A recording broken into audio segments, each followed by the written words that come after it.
Yuki Tsunoda just dropped one of the most jaw-dropping, unexpected, and straight-up badass moments of the entire Formula One season. And nope, he didn't need pole position, a purple lap, or some Hollywood-style overtake to do it. What did the trick? A freaking radio message. Yeah, you heard that right. One line over the radio during his very first outing as an official Red Bull driver at the Japanese Grand Prix, and the entire paddock just collectively went, "Wait, what the hell was that?" Picture it, your debut race in the big boy seat at Red Bull. Basically the most high-pressure job in motorsport that doesn't involve dodging rogue seagulls at Monaco, and it's on your home turf. Fans going wild. Cameras on you. Engineers sweating. And instead of freaking out or trying to play it cool with some robotic media train nonsense, Yuki grabs the mic like a damn boss and drops a message so chill, so laser-focused, and so full of quiet swagger, that even his own pit wall was momentarily stunned into silence. Like, did he just say that? Kind of stunned. Most drivers would be shitting themselves trying to prove they belong. Not Yuki. No hesitation. No drama. Just straight-up calm, confident radio talk that screamed, "I'm not here to make up the numbers. I'm here to F***king matter." And now, fans, pundits, and maybe even Christian Horner himself are starting to ask, was this the real Yuki all along? And did Red Bull finally hit the jackpot by letting this version of Tsunoda off the leash? So, in today's video, we're diving deep into that now iconic radio message. What exactly he said, what it tells us about where his head's at, and how this one moment at Suzuka might just flip the script on Yuki's whole damn story in Red Bull. Buckle up. This isn't the Yuki we thought we knew. This might be Yuki 2.0, calm, collected, and ready to raise hell. So yeah, if you're wondering why Red Bull and the entire freaking paddock suddenly can't take their eyes off Yuki Tsunoda, don't even think about clicking away. Sit your ass down, smash that like button like it owes you money, hit subscribe, and turn those damn notifications on, because what went down over the team radio in Japan might not just be a cute little highlight. No. It might just be the damn spark that flips Tsunoda's entire F1 future upside down. Alright, let's rewind to the moment that dropped jaws across the pit lane. Free practice 1. Yuki had just laid down a seriously spicy lap, clocking in under 0.4 of a second behind the Max Verstappen. You know, the guy who's won 4 world titles and basically eats pressure for breakfast. And what does Yuki do? He jumps on the radio and drops a line that was honest, low-key messy, and totally not what anyone expected. I mean, I can give you my thoughts, but yeah, the car felt kinda interesting out there. That was basically it. Calm as hell. No drama. No frantic whining. No overthinking. Just vibes, raw confidence, and a sense of, yeah, I belong here, that spoke louder than any shouty, overhyped comms ever could. And here's the kicker. This is coming from the same dude who used to get roasted for being too emotional, too hot-headed, and basically a ticking time bomb on the radio. But this time was different. It wasn't just what he said, it was the whole damn delivery. The tone. The timing. The attitude. Everything about it screamed growth, control, and, I ain't here to be your backup dancer. For a team like Red Bull, where radio comms matter just as much as lap times, that message wasn't just a good look. It was a F***king statement.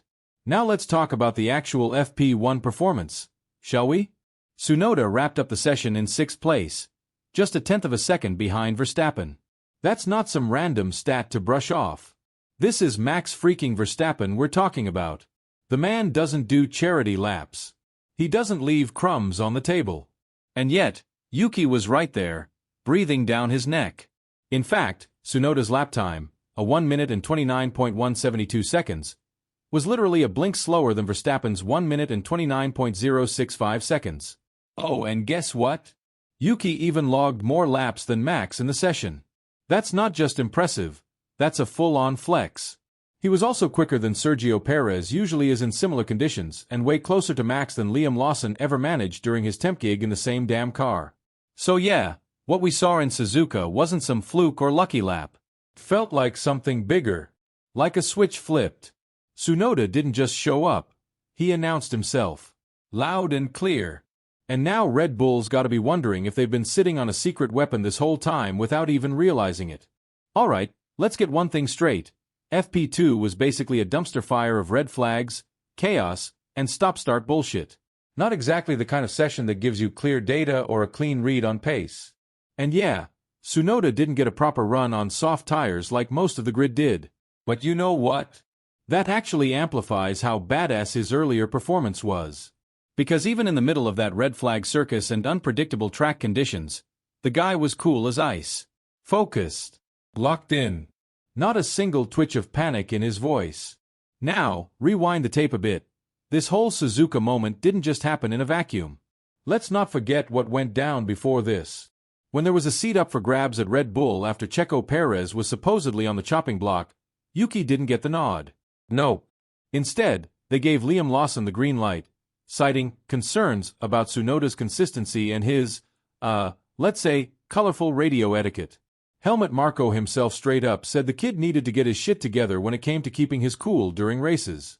And now, flash forward to Suzuka, and here's Yuki Tsunoda putting on one of the most calm, mature, and locked-in performances of his entire F1 career, in his home Grand Prix, no less.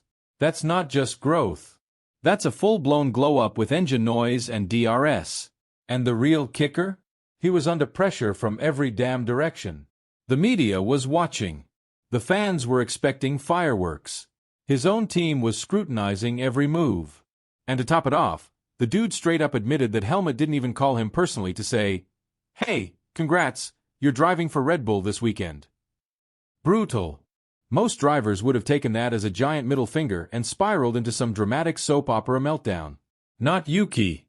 He shrugged it off like, "Cool, I'll just let my lap times do the talking," and then went out and delivered. Oh, and let's not gloss over the technical side of this whole situation. The RB21 isn't exactly a friendly little go-kart. It's a fire-breathing, twitchy, high-maintenance diva of a machine. And before this weekend, Tsunoda had only driven it in a goddamn simulator. But the second he hit the real track, he adapted like a pro. No drama, no excuses, just straight-up hustle and control. Bottom line, Suzuka wasn't just another race for Tsunoda.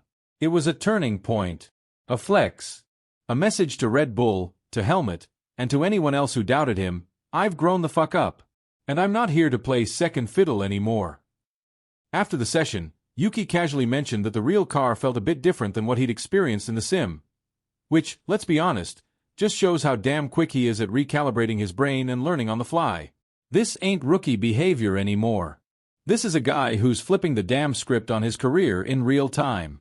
Red Bull, bless their chaos-loving hearts, has been playing musical chairs for years trying to find someone who doesn't completely lose their shit in a car that's basically been built to Verstappen's exact taste. Gasly, Albon, Perez, even Ricciardo once upon a time, all of them struggled with the rear end of that beast. Too twitchy, too unstable, not enough confidence. And then boom, here comes Tsunoda, and in just one damn practice session, he looks more comfortable than half that graveyard of second drivers ever did. So where the hell does that leave us? Well, technically, Yuki's not locked in for the full season just yet. But if this is how he's kicking things off, Red Bull might want to start rethinking that little detail sooner rather than later. The dude's hitting every damn mark. Solid pace, laser-focused mindset, no radio meltdowns, no emotional detours, just cold, clean execution. And here's the juicy part. He's finally giving Verstappen something he hasn't had in a while, a teammate who might actually push him. Now don't get it twisted. Max is still Max. The man's basically a glitch in the matrix when it comes to raw talent and execution. But even legends sharpen their swords better when someone's breathing down their neck just enough to keep things spicy. If Yuki keeps showing up with lap times that nip at Max's heels and keeps his cool like a Zen monk on the radio, we could be staring at the beginning of a very real intra-team rivalry. And you know Red Bull, they ing love that kind of drama when it turns into performance gold. What we're watching with Tsunoda right now might not look like a Hollywood-style takeover. Hell, it was just a calm voice on the radio. But in the cutthroat, hyper-political circus that is Formula One, that little message was huge. It wasn't just some feedback about tire deg or understeer. It was intent. It was attitude. It was a driver sliding into one of the most cutthroat seats in motorsport and, without yelling or waving flags, making it crystal F****** ing clear. I'm not here to be wallpaper. I'm not here to spectate. And I sure as hell didn't show up to be Verstappen's emotional support animal. No. Tsunoda's here to stir shit up. Quietly, confidently, and possibly for the long haul. It takes a special breed of badass to stay that damn composed under pressure, especially when you're racing in your freaking home Grand Prix, with thousands of fans screaming your name, every Japanese media outlet watching your every move, and enough national pride riding on your shoulders to crush a lesser soul. But Yuki, nah. The guy kept his cool like he was on a Sunday stroll through the paddock. Instead of obsessing over Verstappen's lap times or freaking out about deltas, Tsunoda got on the radio and basically said, "Nah, I'm good. I'll just focus on my pace, thanks." Then he wrapped up his session with a calm, collected debrief that sounded more like a CEO giving quarterly results than a driver who used to drop F-bombs every 10 seconds. What that tells us? The dude's evolving, fast. This isn't the wild, raw Yuki who used to light up the team radio like it was a therapy session. This is a sharper, cooler, more refined version. Someone who's not just fast, but finally figuring out how to direct that fire without burning the damn garage down. Let's be real.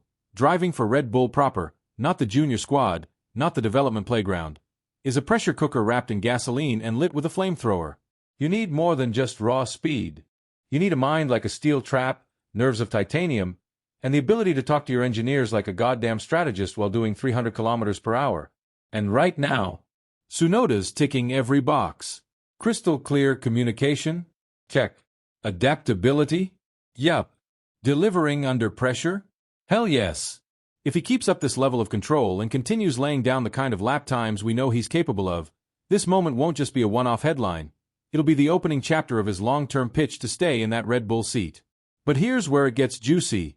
Tsunoda's performance isn't just about him. It forces us to rethink the whole damn myth that's haunted the second Red Bull seat for years.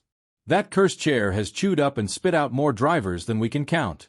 Gasly, Albon, Perez. 1 minute you're the next big thing, the next you're on the AlphaTauri farm team wondering what the hell just happened. But Yuki's calm, surgical performance at Suzuka? It hints at something new, like maybe, just maybe, the seat isn't cursed. Maybe it just needed someone who knows how to handle pressure without going full drama queen. Someone who can keep their head screwed on, stay deadly fast, and not melt down when Verstappen's shadow looms large. So yeah, Tsunoda's not just surviving. He might be the one finally rewriting the damn narrative.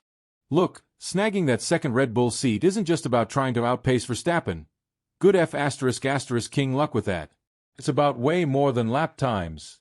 You've got to become part of the beast. Learn how to mesh with the development monster that is Red Bull Racing. It's about communication, contribution, and proving you're not just another fast kid with a hot lap but someone who can help steer the damn ship. And let's not sugarcoat what's coming next. The calendar's only getting uglier. The midfield's tightening like a vice, and every single session from here on out is going to be a pressure cooker of internal expectations, media drama, and rivals breathing down your neck. But here's the thing. The foundation Tsunoda laid down at Suzuka? That calmness, that commitment, that no bullshit feedback on the radio? That's the kind of launchpad that very few drivers have managed to build in their first full weekend with the big dogs. So let's take a second, zoom out, and really look at the big picture. This wasn't just, oh wow, Yuki had a nice Friday. Nah. This was a major turning point for a driver that people wrote off for years. A guy who was once seen as the wild card, the hothead, the long shot. But when you give him the right car, the right tools, and the right F***king moment, turns out, he delivers like someone who's ready to lead. And that, more than a purple sector, is what reveals true F1 potential. Now the ball's in your court. What do you think? Is Yuki Tsunoda finally the guy who can shatter the second seat curse and give Red Bull the consistency they've been begging for? Or is this role so damn intense it'll chew him up and spit him out like it's done to so many before? Drop your thoughts in the comments. We want to hear it all. And if you dig this kind of raw, deep dive behind-the-scenes storytelling, packed with drama, insight, and all the messy layers that make F1 so damn addictive, hit that like button, subscribe, and slam that notification bell like Max Verstappen slams apexes. Because if Suzuka was just the appetizer, holy shit, we're in for one hell of a main course.